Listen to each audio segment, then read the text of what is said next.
Once upon a time, in ancient Greece, there was a beautiful and just goddess named Dike.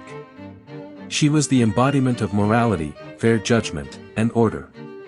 According to legend, Dike was fathered by none other than Zeus himself.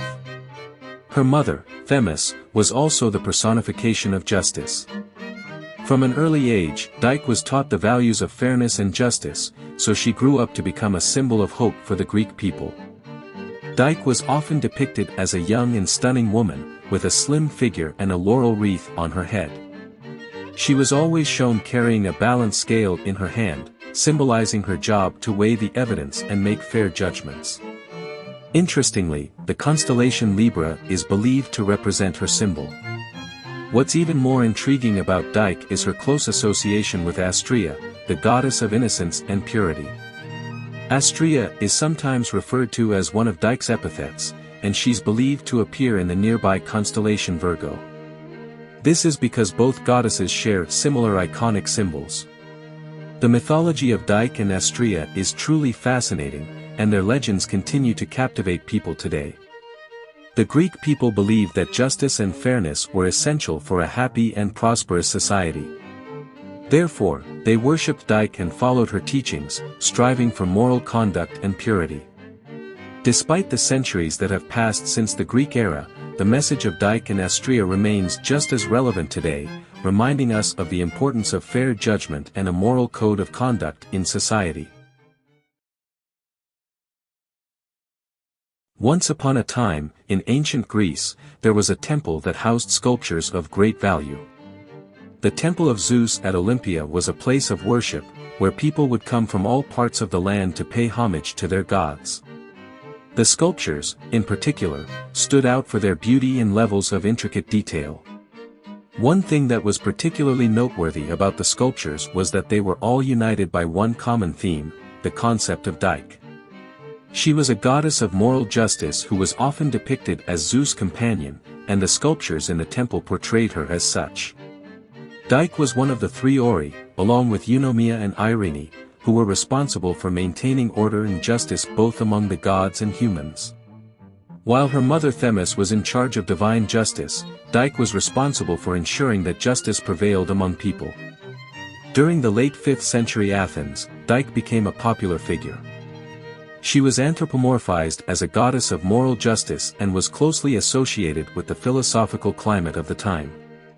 Artists and writers alike took inspiration from her, creating beautiful works of art that portrayed her as a powerful and just deity.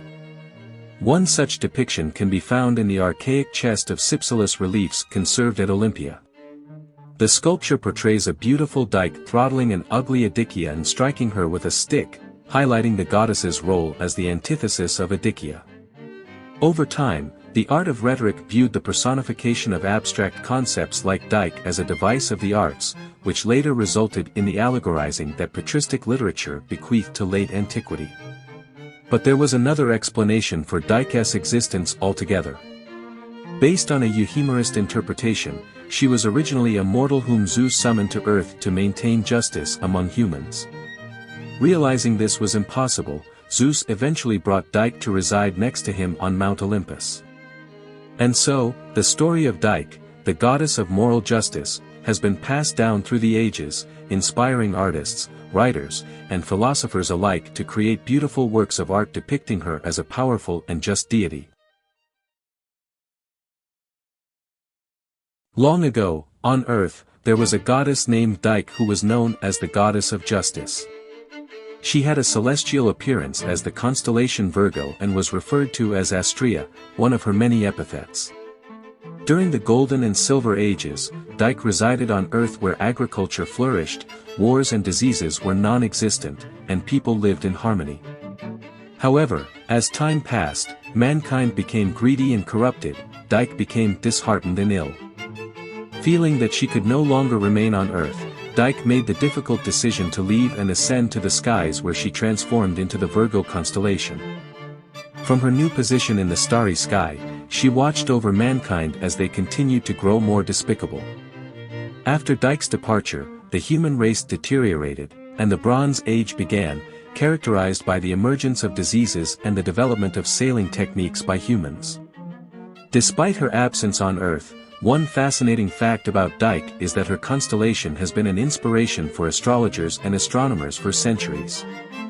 They have used it to study the alignment and positions of the celestial bodies, and her celestial presence has helped humans to better understand the universe.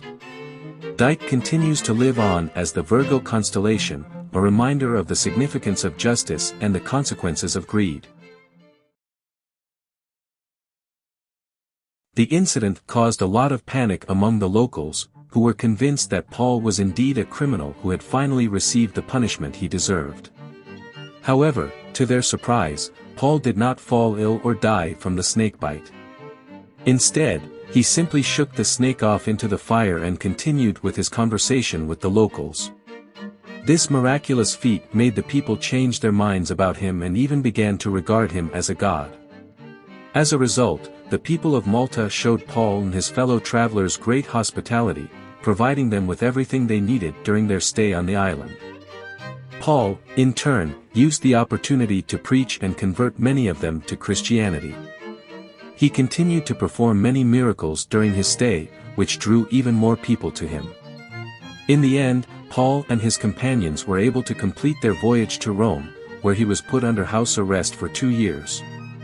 However, his experiences on Malta remained with him for the rest of his life, and he continued to regard the people of Malta with great fondness. The story of Paul's miraculous survival on the island is still told and celebrated by the Maltese people to this day. Do you want to explore more Greek mythology stories? Who do you want to see featured next?